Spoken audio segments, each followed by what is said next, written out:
sistemas de modulación analizando, ya que son señales y son sistemas pasabanda donde el ruido se puede modelar de esa manera. Entonces planteamos un diagrama de bloque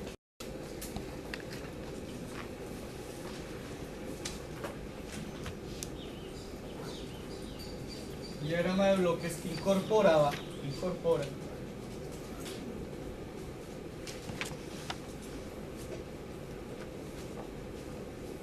ya elementos que son para todos conocidos.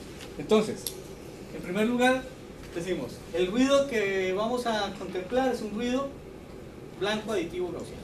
Eso ya conocemos el modelo de ese ruido. Entonces, después de esto decíamos, tenemos un filtro pasabanda. Único objetivo de ese filtro pasabanda dentro de ese modelo, ¿cuál era? ¿Cuál es? ¿Cómo? Asegurar que solo pase ST. Dejar que solo pase SDT, ¿cierto? O sea, que solo pase la banda de frecuencias que ocupa SDT.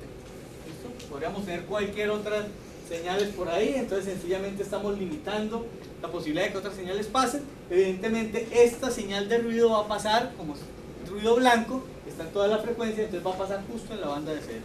Entonces eso nos genera una señal en este punto es SDT más NDT. Ojo con esto, ¿sí? Que esta es, digamos, la parte crítica y de la que hay que, a la que hay que prestarle atención para no cometer errores cuando hagamos el modelo. Particularmente cuando trabajamos con banda única. Cuando uno trabaja con doble banda lateral por la simetría, ¿sí?, que tenemos con respecto a la frecuencia de portadora, usualmente no pasa nada, ¿sí? Pero tengamos en cuenta, las frecuencias de corte, ¿sí?, de este filtro están definidas por esto. Supongamos que yo tuviese un mensaje de ancho de banda B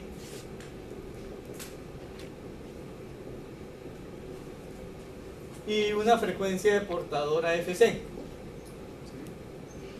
Si yo tengo una señal de doble banda lateral o una señal AM, el filtro tendría frecuencias de corte que irían de dónde hasta dónde. ¿Cuáles serían las frecuencias de corte del filtro?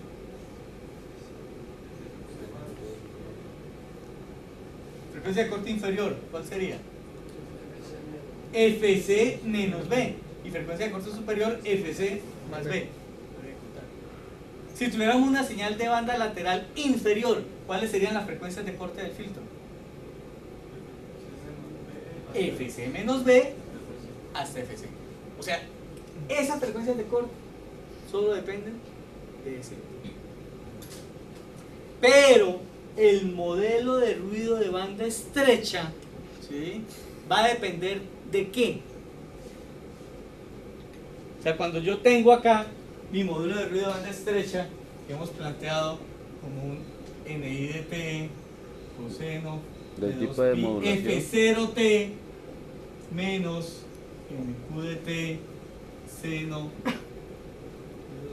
F0T. ¿De dónde sale ese F0?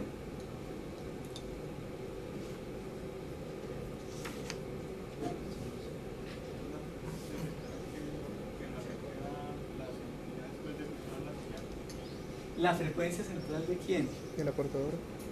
De la señal. ¿Este modelo depende de esto? ¿Depende de quién? Del filtro. Evidentemente, el filtro se define con respecto a esto. Pero si yo ya tengo un filtro definido, como lo acabamos de plantear, ¿sí?, la frecuencia F0 depende de este filtro. ¿En dónde la ubico? Está el filtro. En la frecuencia central del filtro. Fíjense, cuando tengo una modulación de doble banda lateral, la frecuencia central del filtro corresponde a FC. Pero en el ejemplo que les ponía, de tener banda lateral inferior, ¿a qué sería igual?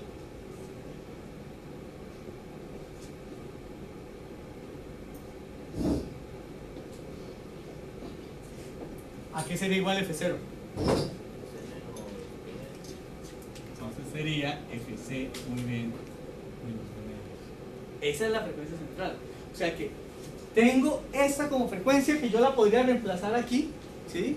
Y miren que me quedaría el coseno de una suma de ángulos, ¿sí? Que yo podría separar. Me sigue quedando una expresión matemática, pero teniendo en cuenta que este F0 no es este FC necesariamente, particularmente cuando la función no es simétrica. Y otra cosa que aparece ahí que nosotros podemos determinar, ¿sí? A partir de una densidad espectral de potencia, es que el ancho de banda del filtro, ¿sí? Pues es B, ¿sí?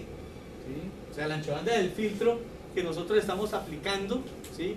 No es 2B, es el ancho de banda con el que vamos a dar esta señal. Entonces, oigan, con esto yo sé que la densidad espectral de potencia de N, o sea, lo que es Sn de F,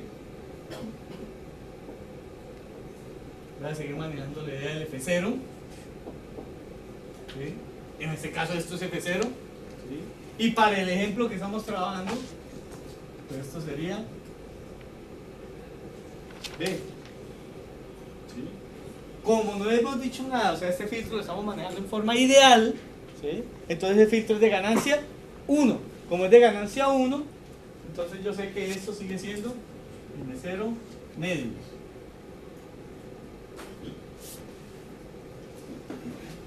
N0 medios. Que para relacionarlo con lo que se planteaba en el parcial, ¿sí? Ese N0, ¿sí? Lo que se llama densidad espectral de ruido térmico equivalente, ¿sí? Es decir, que con lo que uno está equiparando el ruido blanco, la densidad de potencia del ruido blanco, es con la potencia que nosotros tendríamos de ruido si aplicamos la formulita que aparecía en el parcial de 4K por delta F por T por R, ¿sí?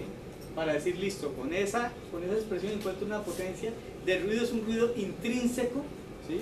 Es un ruido que aparece en el sistema, ¿sí? En el mismo sistema de modulación por efecto térmico.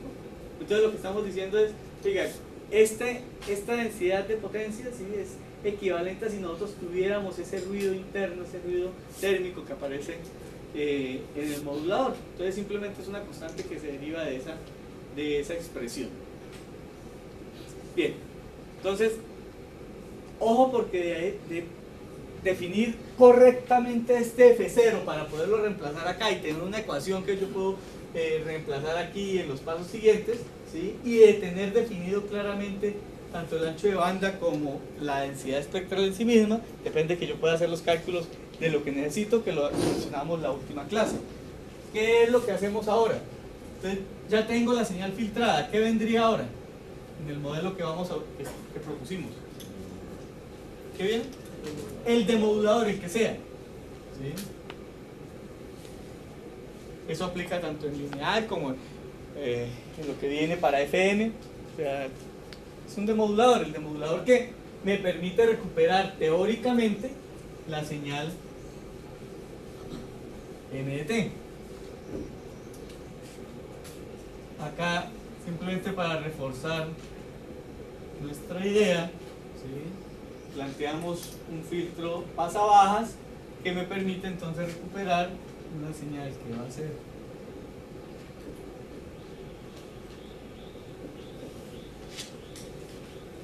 aproximadamente el mensaje, o sea, algo que se nos va a parecer al mensaje lo más posible, y lo demás que será ruido, ¿sí? Lo demás sin tener en cuenta componentes de continua que sabemos que no contienen información.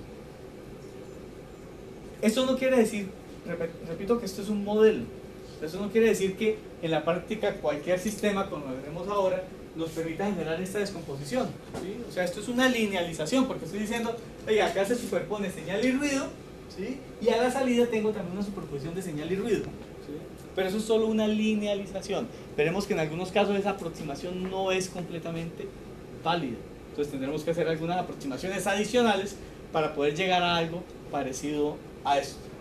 Entonces lo que decíamos era que a mí me interesa poder encontrar la potencia de esta señal, la potencia de este ruido de entrada, así para identificarlo, la potencia de este mensaje de salida y la potencia de este ruido de salida.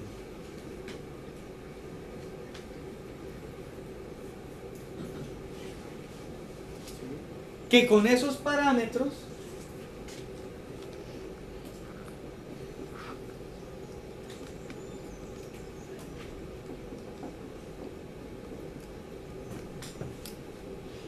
puedo calcular tanto relación señal al ruido a la entrada como relación señal al ruido a la salida. Y con estos dos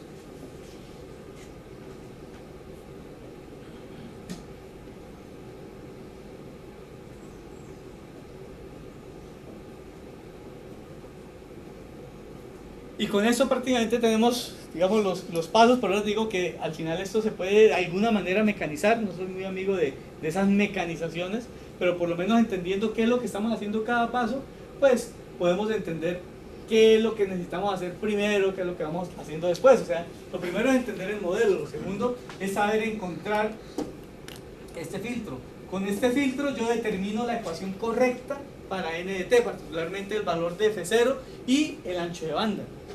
Ya teniendo eso, entonces yo aplico, ¿sí?, estas expresiones, porque acá hay una expresión matemática detrás de esta señal modulada, aquí tengo una expresión matemática, y este modulador opera también, ¿cierto?, aplicando una expresión matemática. Si es un detector coherente, por ejemplo, pues es multiplicar por una sinusoidal de una cierta frecuencia y fase. Si es un detector de envolvente, pues es encontrar el valor de la envolvente de la señal de entrada, raíz cuadrada de las componentes de cuadratura llevadas al cuadrado. Y bueno, con estos valores, ¿cierto?, y con esas señales que yo obtendría, la M de modulada y el ruido de salida, calculo estas potencias, ¿sí? Pues las de estas normalmente estarán en función de ¿quién? Estarán en función de la potencia del mensaje, ¿sí? O sea, normalmente diremos, bueno, la potencia del mensaje es una P sub M, ¿sí?, y a partir de ahí esa potencia se va a modificar para tener una potencia resultado aquí a la salida. Y la potencia del ruido pues estará en función de la densidad espectral de ruido que tuvimos al principio y cómo esa densidad espectral se va modificando con las diferentes etapas de demodulación. Entonces, con eso encontramos estas cuatro potencias, y encontrando estas cuatro potencias encontramos ya esto, ya sí es completamente mecánico, este par de relaciones señal a ruido, y con este par de relaciones señal a ruido encontramos esto, ¿sí? Ahora la pregunta es, ¿y para qué necesitamos esto? O sea, ¿para qué estamos haciendo todo ese? O sea, ¿en qué consiste ese análisis de ruido? Entonces, básicamente lo que nosotros estamos diciendo es, nosotros transmitimos una señal, ¿sí?, viaja por el aire, se le suma el ruido, entonces yo quiero ver, ¿sí?, cuál es el efecto final de ese ruido cuando pasamos a través del demodulador. Es decir, ¿será que este demodulador no le hace nada al ruido? O sea, sencillamente todo lo que está pasando ahí es transparente, y en ese caso esta relación tendría que ser 1. O sea, acá yo tengo una cierta relación señal al ruido, ¿sí? El demodulador no hace nada con respecto a ese ruido, pues la relación de salida será igual, entonces nos podría dar 1. Pero vamos a ver que hay casos donde esa relación, que es esa medida de eficiencia, medida de desempeño con respecto al ruido, esto, ¿sí?, me puede dar algo menor que 1, ¿sí? Entonces, ¿qué quiere decir que yo tengo una medida de desempeño de ruido menor que 1? Quiere decir que por efecto del demodulador, ¿cierto?, el sistema está empeorando, ¿sí?, en términos de esa relación señal al ruido. O sea, quiere decir que de alguna manera, ¿sí?, el ruido, ¿sí?, tiende a ganar, ¿sí?, potencia con respecto a la señal al hacer la demodulación.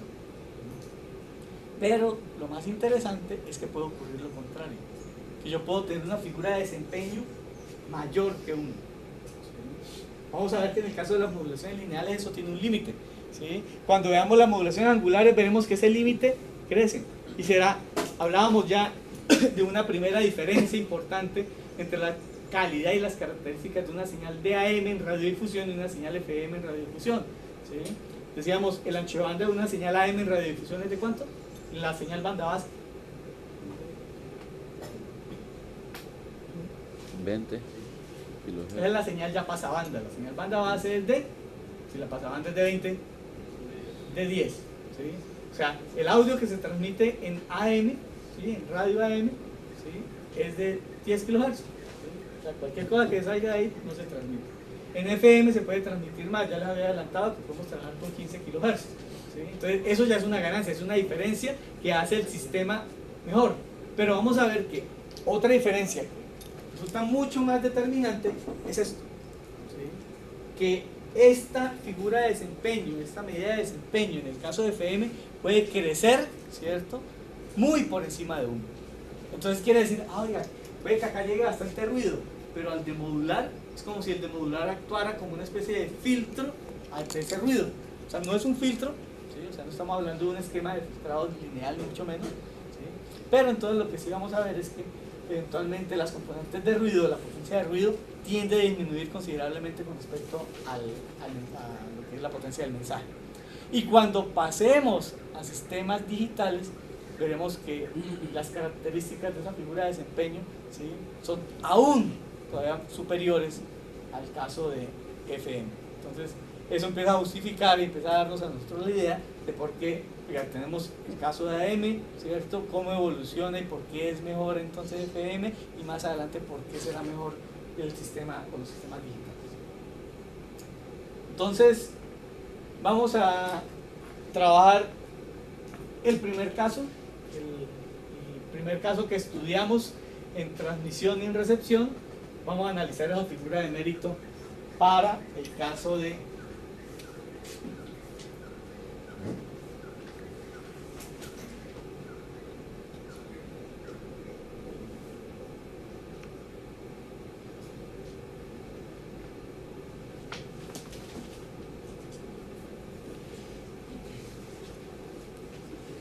miren que yo tengo que definir el tipo de modulación para saber quién es esta, ¿sí?, y tengo que definir el tipo de detector para saber quién es este. ¿Listo? Es lo único que a mí me falta por reemplazar en ese diagrama. ¿Listo? Entonces, como les decía, vamos a asumir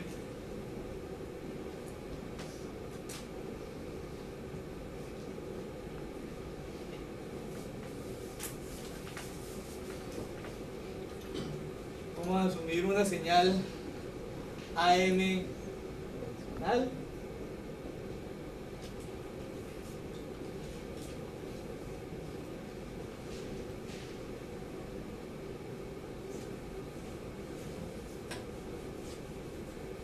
Vamos a ver qué obtenemos aquí.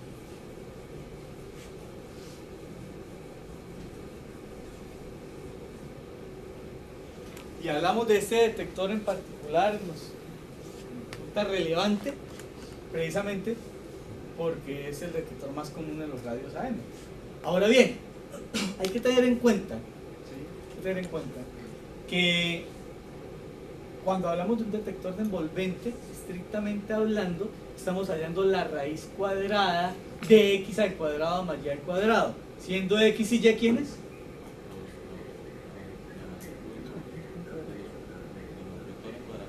Las componentes en cuadratura de la señal modulada general. ¿Por qué lo digo? ¿Sí? Y una vez ya les digo los ejercicios que tenemos que hacer acá. O sea, nosotros perfectamente podríamos tener un detector de envolvente, pero en lugar de tener una señal AM, podríamos tener una señal, por ejemplo, de banda lateral única AM. ¿Sí? O sea, la misma banda lateral única, pero sumándole la portadora. ¿Sí? O podríamos tener una señal, también lo vimos para el caso de AM estéreo, una señal UAM. ¿Sí? Donde yo puedo detectar por lo menos el canal combinado, recuerdan, el L más R, lo puedo modular con detector de envolvente. ¿Estamos? O sea, ojo con eso porque el detector de envolvente, ¿sí?, no queda solamente para la señal AM pura. Listo. Entonces, tengo esto normalmente me lo van a dar. Vamos a ponerle el ancho de banda B. Y con eso tenemos una expresión para SDT. ¿Sí? Aquí, encontrar esto, ¿sí?, no necesariamente dará parte de un enunciado. O sea, si sabemos qué es una señal AM, entonces la podemos expresar. La debemos expresar de la manera más general posible. Insisto en esto porque particularmente el factor K sub A, ese coeficiente de sensibilidad, ese coeficiente que me define el tipo de modulación, si es positiva, si es negativa, no siempre aparece expresado, ¿sí?, por algunos autores. Entonces